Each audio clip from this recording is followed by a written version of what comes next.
Marina beach parking scam இதை பத்தி உங்களை எத்தனை பேர் அவேரா இருக்கீங்கன்னு தெரியல. நானும் என்னோட ஃப்ரெண்ட்ஸும் 2 weeks பிஃபோர் வந்து ஈசிஆர் போயிருந்தோம். போயிட்டு ரிட்டர்ன் வரும்போது நம்ம மெரினால டைட்டானிக், டாமினோஸ் அந்த மாதிரி ஏதாச்சும் ஃபாஸ்ட் ஃபுட்ல சாப்பிட்டுட்டு போயிடலாம் அப்படின்னு அப்ப என்ட்ரன்ஸ்லயே வந்து என்ன பண்ணாங்கன்னா ட்ரிங்க்ஸ் பண்ணிருக்காங்களான்னு சொல்லிட்டு மிஷின் வச்சு செக் பண்ணிட்டு இருந்தாங்க. என்ன ரீசன் சார், இந்த மாதிரி நாங்க மெரினா பீச்சுக்கு வந்து ரெகுலரா வந்து போயிட்டு இருக்கோம், அப்படி இருக்கும்போது இந்த மாதிரியான ஒரு செக்கிங் வந்து நாங்க இது வரைக்கும் பார்த்தது இல்லை அப்படின்னு சொல்லிட்டு சொல்லும் போது அவங்க என்ன சொன்னாங்கன்னா, இல்ல இந்த மாதிரி பீச்ல நிறைய பேர் குடிச்சிட்டு இருக்காங்க அப்படின்னு சொல்லிட்டு எங்களுக்கு கம்ப்ளைண்ட்ஸ் வந்ததுனால ரெகுலரா எல்லா என்ட்ரன்ஸ்லயுமே வந்து இந்த செக்கிங் பண்ண சொல்லிருக்காங்க அப்படின்னாங்க. அது ரொம்பவே பாராட்டக்கூடிய விஷயம். ஆனா மக்கள் இந்த அளவுக்கு எந்த பிரச்சனையிலும் ஈடுபாடு இருக்கக்கூடாதுன்னு சொல்லி எவ்வளவு கான்சியஸா இருக்கிற கவர்மெண்ட் பார்க்கிங்ல எந்த அளவுக்கு ஒரு ஸ்கேம் நடக்குதுன்னு சொல்லிட்டு பார்த்தும் பார்க்காம இருக்காங்களா, இல்ல நிறைய பேரோட கவனத்திற்கு போய் சேரலையா அப்படின்றதுதான் பெரிய கேள்விக்குறியா இருக்கு. என்னன்னு பாத்தீங்கன்னா 1 hourக்கு பார்க்கிங் வந்து 20 rupees அப்படின்னு சொல்லிட்டு சார்ஜ் பண்றாங்க. நாங்க கார் கரெக்டா கொண்டு போய் விடும்போது டைம் பாத்தீங்கன்னா ஒரு 350 அந்த மாதிரி இருக்கும். நான் அங்க கொடுத்த பார்க்கிங் ரெசிப்ட் கூட நான் உங்களுக்கு ஷேர் பண்றேன், நீங்க அதை பார்க்கலாம். அந்த வீடியோ கீழே நான் உங்களுக்கு ப்ரொவைட் பண்றேன். ஆனா நாங்க ஒரு 4:40 அந்த மாதிரிலாம் கூட கிளம்பி இருப்போம். அங்க இருந்து கிளம்பும் போது டைம் பாத்தீங்கன்னா கிட்டத்தட்ட 1 hourக்கும் உள்ளதான் ஆகிருக்கு. அப்படி இருக்கும்போது பார்க்கிங் சார்ஜஸ் எவ்வளவு போட்டிருக்காங்கன்னு பாத்தீங்கன்னா 80 rupees போட்டிருக்காங்க. என்னன்னு கேட்டதுக்கு என்ன சொல்றாங்கன்னா, இந்த மாதிரி சாட்டர்டே சண்டேஸ்ல வந்து மினிமம் பார்க்கிங் சார்ஜே வந்து 4 hours தான் நாங்க போடணும் அப்படின்னா அது எந்த அளவுக்கு நியாயமான ஒரு விஷயமா இருக்கும்னு எனக்கு தெரியவே இல்லை.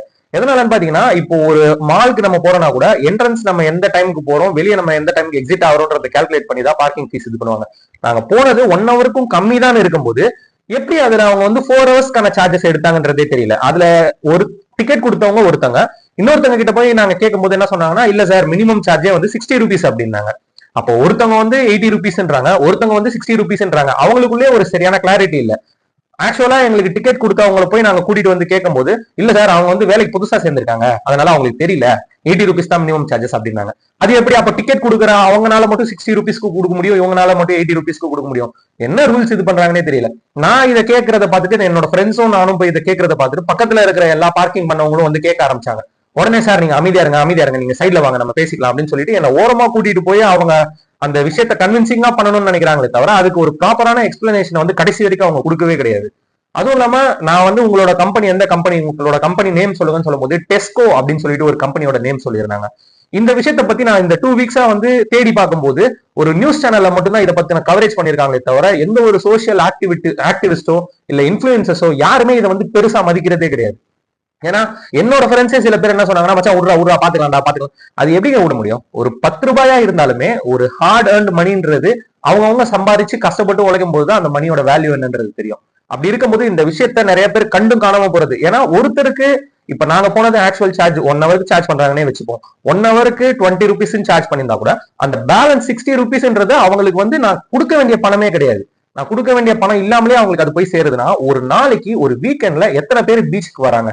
இதை கால்குலேட் பண்ணா அது எவ்வளவு பெரிய ஸ்கேம். லிட்டரலா சொல்ல போனா இது ஒரு ஸ்கேம் தான்.